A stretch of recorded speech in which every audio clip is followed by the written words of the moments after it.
జగిత్యాల జిల్లా అధికారులపై అసహనం ప్రదర్శించారు ఎమ్మెల్సీ జీవన్ రెడ్డి. బడిబాట కార్యక్రమంలో భాగంగా ఏర్పాటు చేసిన సమావేశంలో అధికారులు తీరును తప్పుపట్టారు.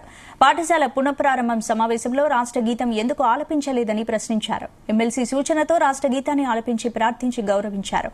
పాఠశాలకు సంబంధించిన ప్రతి కార్యక్రమంలో రాష్ట్ర గీతం తప్పనిసరి ఉండేలా చర్యలు చేపట్టాలని అధికారులకు జీవన్ రెడ్డి సూచించారు.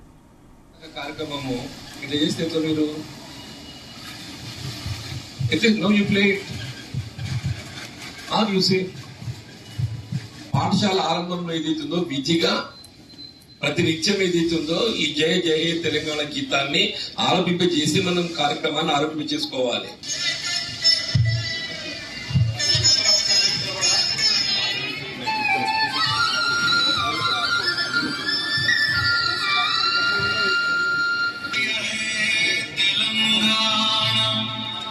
జననీ కోటి గొంతుకలు ఒకటైన చేతనం